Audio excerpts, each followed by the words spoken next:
Back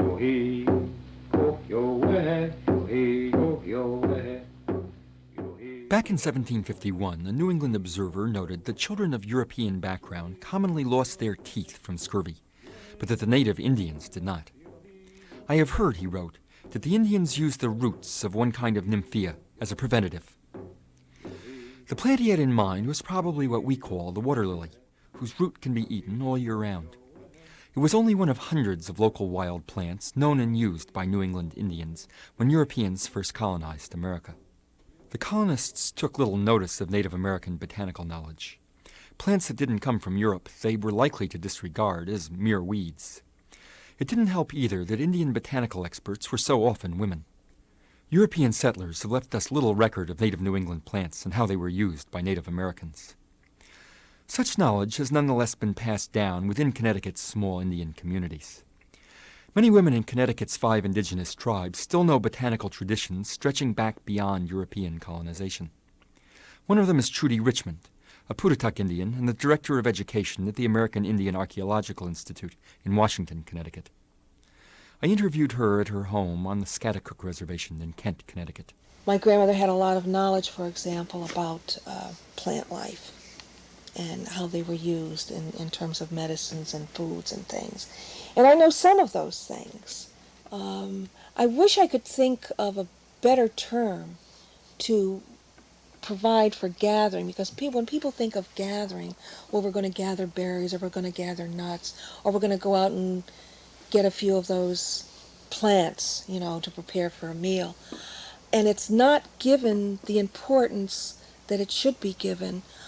I mean, the women who were responsible for the gathering of various plants, they had to know a great deal. They had to know when and where and at what seasons these various plants grew, how to prepare them, you see, because there were different preparations for different plants. For example, the poke, which grows, it's unbelievable how it grows in this area right here. The leaves of the poke are only good during the early spring. After that, they can become toxic. You could die.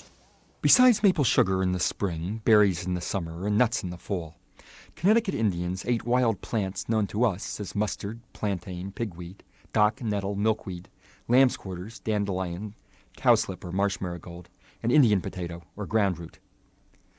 Local plants were used not only for food, but as cosmetics, preservatives, anesthetics, smoking ingredients, beverages, bows and arrows, flutes, percussion instruments, rope, baskets, paper, and dyes. The poke may have become poisonous in the summer. But then in the fall, the berries are good. They're not edible, but they're good for using as a dye. And so the people use them in that way. There's a locust tree down the bottom of of my hill here, where these great hooks that grow on the tree, they're just natural. These were used for fishing, as fish hooks. And wild plants were used for medicine. The princess pine, when it grows, it's kind of a ground vine, but at certain times of the year you can collect that and you shake this pollen-like substance off of it, and it's very good for wounds. A remarkable repository of Connecticut Indian healing lore is Gladys Tantaquidgeon. Born in 1899, she is a Mohegan, a trained anthropologist and a longtime worker for the Bureau of Indian Affairs. I went to talk to her recently in Uncasville, Connecticut, where she and her brother, Chief Harold Tantaquidgeon, run the Tantaquidgeon Indian Museum. She preferred not to be tape recorded, but she willingly shared with me how she had learned to gather and use medicinal plants. As a young girl, more than 80 years ago, Gladys Tantaquidgeon used to go out to the fields and woods with her grandmothers to gather plants for medicine. They knew where particular plants were plentiful and when to gather them.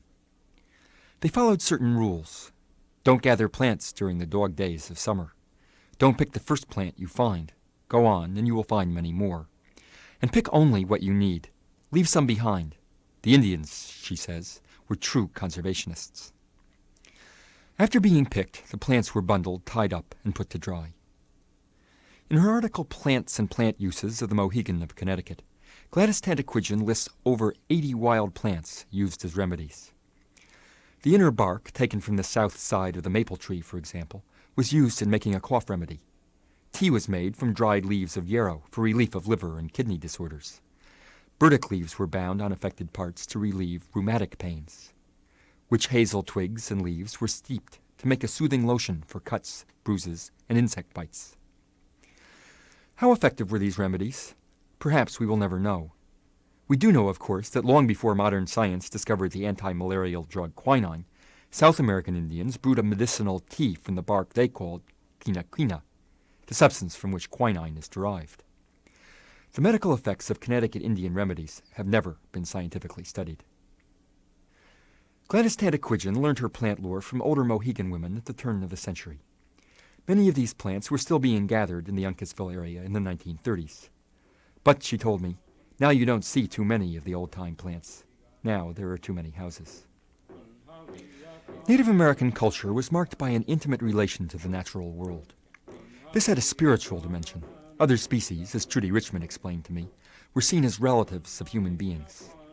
But it also had a practical dimension, for intimate knowledge of the local environment made it possible to meet a wide range of human needs without machines and high technology.